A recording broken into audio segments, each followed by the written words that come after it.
warahmatullahi wabarakatuh. Yang terhormat Bapak Ibu dosen penilai uji kerja PPG dalam jabatan 2025. Perkenalkan, nama saya Kustina, guru di RA Tarbiyatul Quran Kampung Papak Serang RT 3 RW 01 Desa Serangmekar, Kecamatan Ciparai, Kabupaten Bandung, Provinsi Jawa Barat, sekaligus sebagai mahasiswa PPG dalam jabatan 2025 di Universitas Islam Sunan Gunung Jati Bandung dengan nomor peserta 575031940118 dan nomor induk mahasiswa 5252110405. Hari ini saya akan melaksanakan video pembelajaran dengan topik dan subtopik meneladani akhlak Rasulullah. Sekian, Assalamualaikum warahmatullahi wabarakatuh.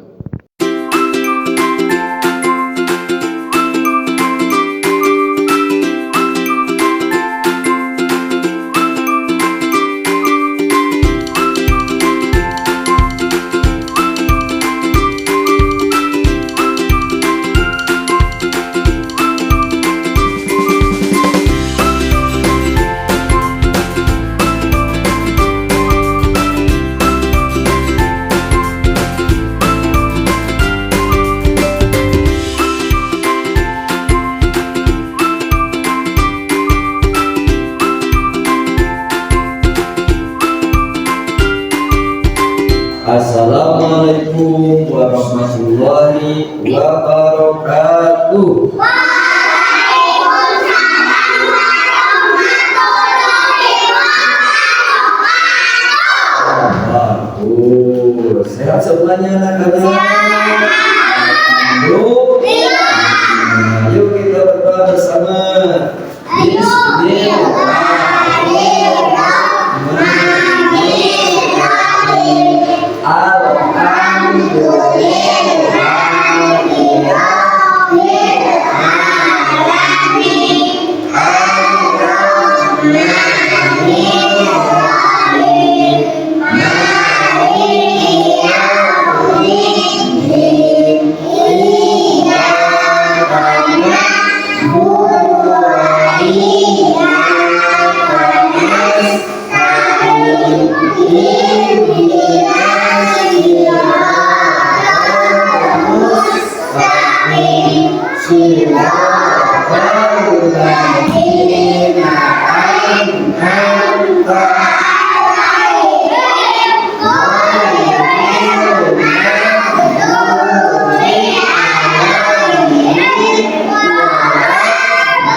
Pada pagi ini Bapak Insya Allah akan menerangkan atau mengisahkan atau menceritakan akhlak Rasulullah Sallallahu Alaihi Wasallam. Siapa Rasulullah itu?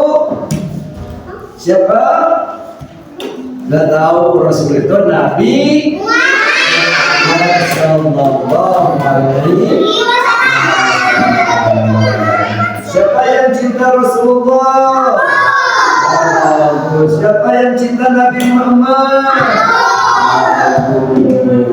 Yuk kita lihat kisahnya ya. Lihat kisahnya di laptop. Ya. Yuk kita nonton kisah Rasulullah SAW semenjak kecil, sejak lahir ya.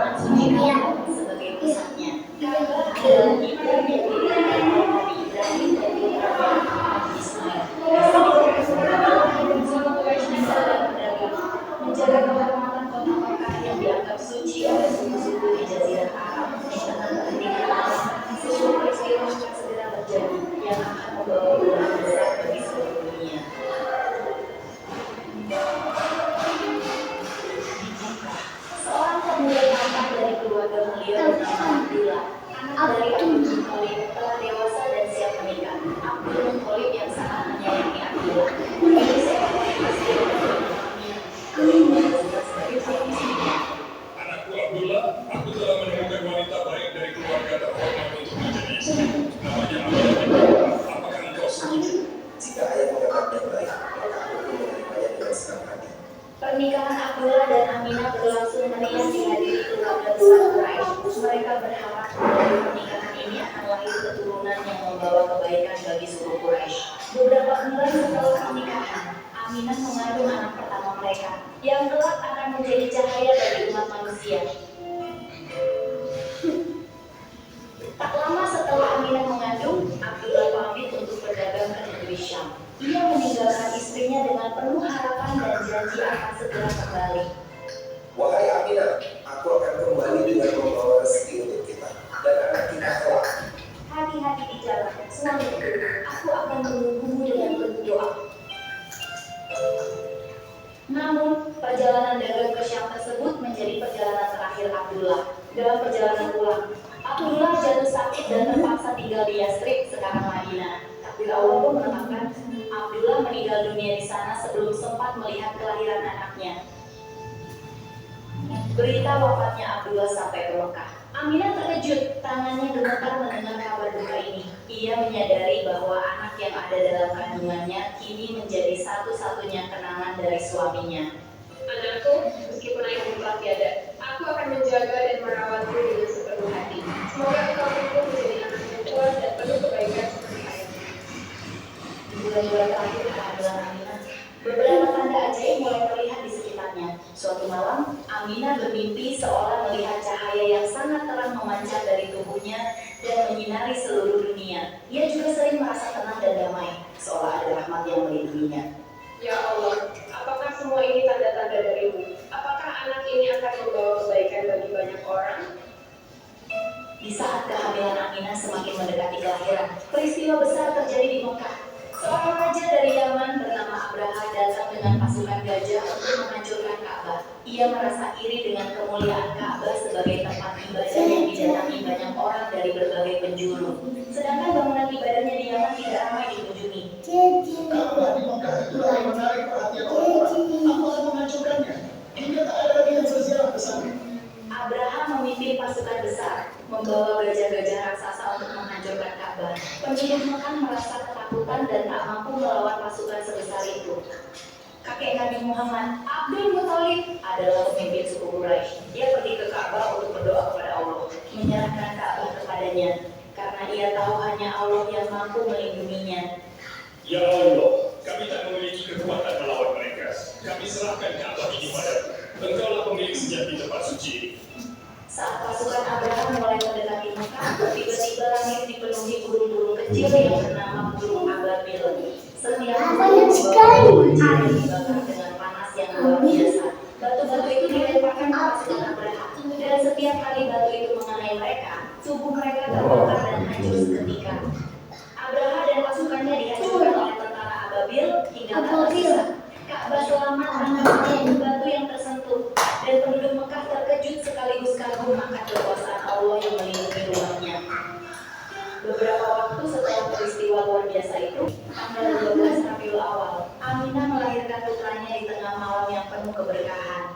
Anakku, engkau begitu bersih, begitu damai, seolah-olah engkau dilindungi oleh cahayanya. Saat kelahiran Nabi Muhammad, beberapa tanda keajaiban terlihat. Istana-istana dikasih lampu, api abadi sesembahan kaum Majusi padam, dan bintang-bintang bersinar lebih terang di langit. Kelahiran Nabi Muhammad menjadi tanda bahwa dunia akan dipenuhi oleh cahaya kebenaran. Abdul Muthalib menamai cucunya Muhammad, yang artinya yang terpuji. Nama ini belum pernah digunakan sebelumnya. Abdul Muthalib memilihnya atas ilham dari Allah. Akan kupanggil dia Muhammad, agar ia selalu terpuji di langit dan di bumi. Sejak kecil, Nabi Muhammad diasuh oleh ibunya, Aminah dan Halimah As-Sa'diyah, ibu susunya. Halimah merasakan keberkahan luar biasa Abdullah dan bertemu dengan keluarga besar dari pihak ibunya. Di perjalanan pulang dari Yathrib di suatu tempat bernama Abwa, Aminah jatuh sakit dan meninggal dunia, meninggalkan Muhammad kecil dalam keadaan yatim piatu. Setelah kejadian ini, Muhammad kecil dibawa pulang ke Mekah oleh pelayan ibunya, Ummu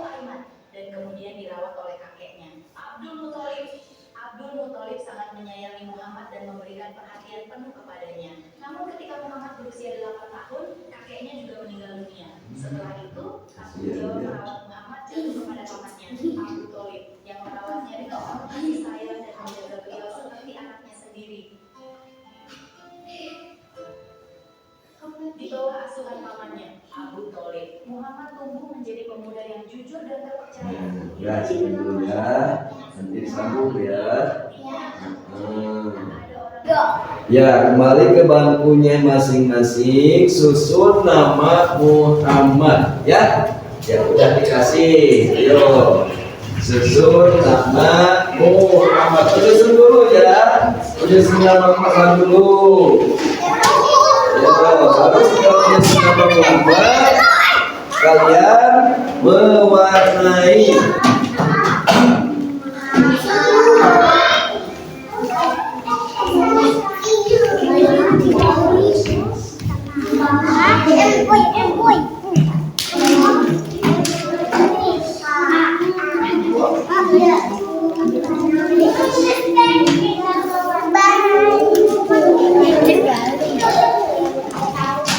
udah musuhnya belum? Yo. Ayo.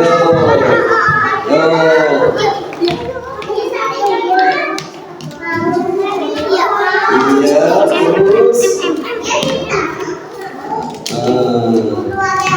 Iya. Iya betul. Baca apa baca? Yang bilang bisa membaca?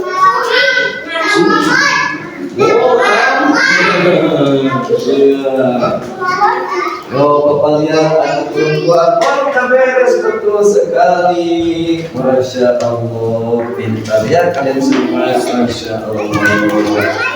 Ini siapa yang sudah bisa membaca? Aku baca coba. Ah, bagus, pintar. Nilainya 100 ya. Udah ini, udah belum? Justru namanya. Wah, bagus. Baca apa bacanya tuh? Muhammad. Bagus. Masya Allah. Ini udah ini. Sama ini udah. Ini apanya? Ini aja. Ayo ambil. Ayo. Ambil dua satu. Satu aja. Satu aja. Iya. Ini siapa yang sudah bisa baca ini? Ini apa bacanya? Bacanya apa? Muhammadin. Anak-anak sore dan sore aja kalian. Itu harus memiliki sifat seperti Rasulullah. Sifatnya apa saja? Satu, apa namanya? Siddiq. Dua, amanah. Tiga, tabligh. Empat, fadl. Sedikit apa artinya? Jujur atau benar.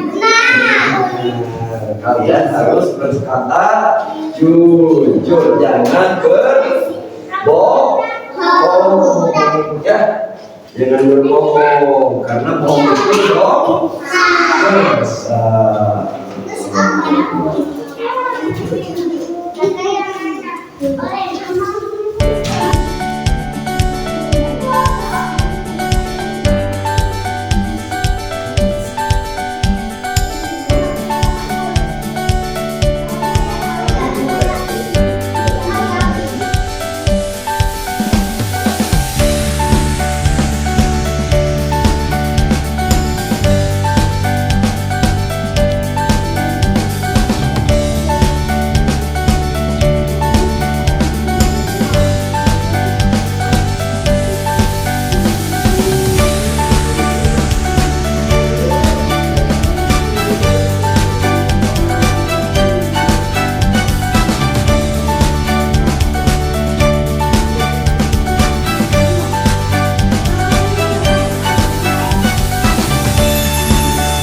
Satu ya, kita menghafal sifat wajib dan mustahil bagi Rasul. Yo, 4 sifat wajib dan mustahil bagi Rasul. Sidi, amanah, patuh dan patuh, izin, khianat, iman dan balada.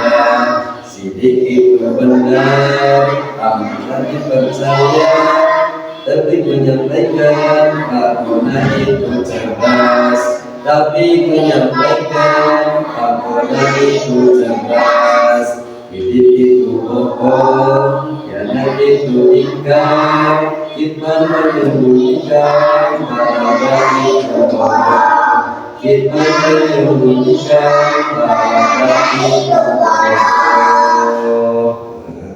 Jadi sifat yang wajib di para Rasul itu atau di Rasul itu adalah 4. 1 siddiq, 2 amanah, 3 tabligh, 4 patuh. Sifat yang mustahil juga ada 4. 1 siddiq, 2 khianat, 3 tabligh, 4 balad.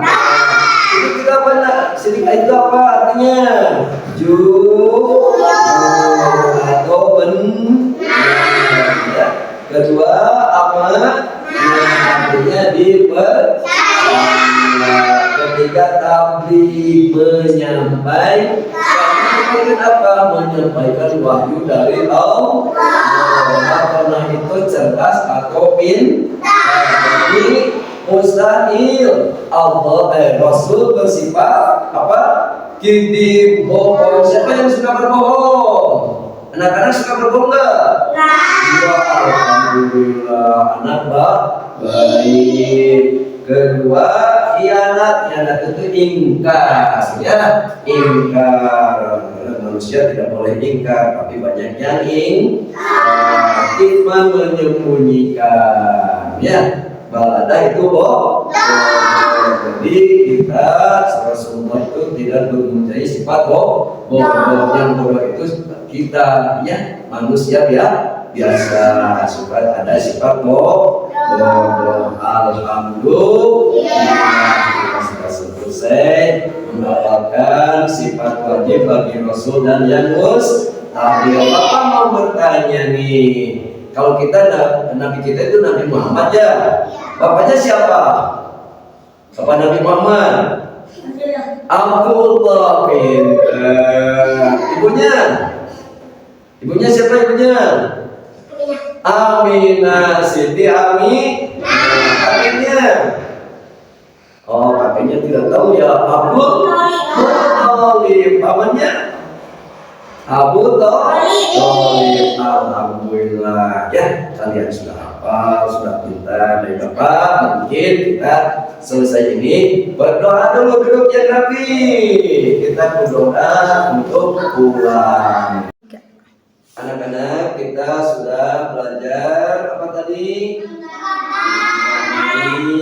Berdoa sebelum mewarnai dan menyusun nama Muhammad. Alhamdulillah. Ya, alhamdulillah pelajaran kita sudah selesai ya. Kita tutup dengan doa sesudah belajar. Kita baca doa sesudah belajarnya. Bismillahirrahmanirrahim. Rabbi a'udzubillahi an ashkura ni'mataka allati an'amta 'alayya wa 'ala walidayya wa an a'mala shalihan tardahu wa adkhilni bi rahmatika fi ibadika sholihin. Amin.